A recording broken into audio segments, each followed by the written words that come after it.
Hello friends, आज इस video में हम बात करेंगे कि माइक्रोवेव एब्लेशन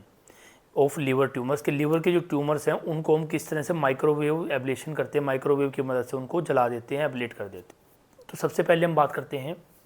कि लीवर कैंसर हमें पता है कि जिन लोगों में स्पेशली के खास करके जिनका लीवर ख़राब हो जाता है उनके अंदर कई बार कैंसरस गांठें बन जाती होती हैं और उस गांठ को ट्रीटमेंट करने के लिए अगर डेफिनेटिव ट्रीटमेंट की बात करें तो लीवर ट्रांसप्लांट होता है कि हम उसको गांठ को जड़ से काट के ख़त्म कर दें, बाहर निकाल दें और दूसरा लीवर डाल दें, ताकि हमने गांठ को काट के निकाल ही दिया, बाहर ही कर दिया है, तो फिर अब उसका कोई और दिक्कतें नहीं होंगी। लेकिन बहुत सारे कारणों की वजह से पेशेंट्स को लीवर ट्रांसप्लांट संभव नहीं होता है, जिसकी वजह से हमें फिर जो नॉन सर्जिकल ट्रीटमेंट ऑप्शंस हैं उनके ऊपर जाना पड़ता है। आज अब हम बात करते हैं कि माइक्रोवेव एब्लेशन कैसे मदद करता है उन पेशेंट्स की। माइक्रोवेव एब्लेशन इसका मतलब क्या है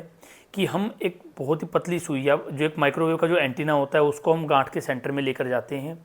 और फिर वहाँ पर माइक्रोवेव में क्या करते हैं मेनली कि वहाँ पर हीट प्रोड्यूस करता है, थर्मल एब्लेशन करेगा ये। तो वहाँ पर इतनी ज़्यादा हीट प्रोड्यूस करेगा कि जिससे क्या होगा कि वो ट्यूमर का जो सेल्स हैं वो जल जाएंगे, डाई हो जाएंगे, फिर वहाँ पर ट्यूमर नेक्रोसिस हो जाएगी और फिर वो सेल्स हैं वो सारे ख़त्म हो जाएंगे। तो इस तरीके से माइक्रोवेव हेल्प करता होता है। अब इसमें कुछ क्राइटेरियाज होते हैं कि जो हम कहते हैं कि किन पेशेंट्स में माइक्रोवेव एब्लेशन कर सकते हैं। तो माइक्रोवेव एब्लेशन के लिए हमारे पास क्राइटेरियाज हैं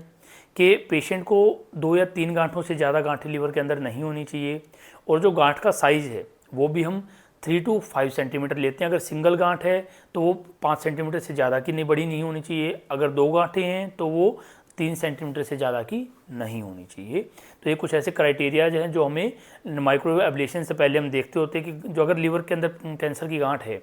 तो उसका साइज़ क्या है, और उन सारे क्राइटेरियाज के अकॉर्डिंग फिर हमें डिसाइड करना पड़ता है कि हम माइक्रोवेव एब्लेशन कर सकते हैं या नहीं कर सकते हैं। अगर माइक्रोवेव एब्लेशन किसी पेशेंट्स में पॉसिबल नहीं है, हो सकता है कि जो कैंसर की गांठ है उसका साइज़ बहुत बड़ा है, मान लीजिए कई बार 10-12 सेंटीमीटर की बड़ी गांठ भी हो जाती है, तो उसमें हम माइक्रोवेव एब्लेशन नहीं कर पाते हैं। तो उन कंडीशंस में हमें फिर टेस्ट की या कुछ और हमारे पास जो नॉन सर्जिकल ऑप्शन है, टेस्ट, टेयर, इनकी मदद लेनी पड़ती होती है। अब हम बात करते हैं कि माइक्रोवेव एब्लेशन किस तरह से बेनिफिशियल है। देखिए, माइक्रोवेव एब्लेशन में हमने क्या किया कि हमने थर्मल हीट उस गांठ के एरिया में दी और उसको हमने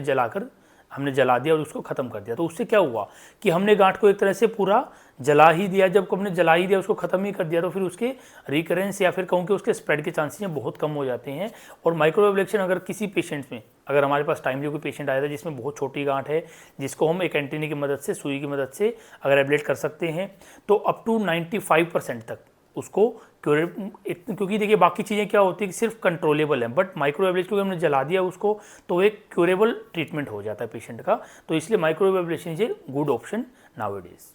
बाकी अगर आपको इस टॉपिक से रिलेटेड अगर और भी वीडियोस देखनी है तो आपको डिस्क्रिप्शन बॉक्स में आपको लिंक मिल जाएगा,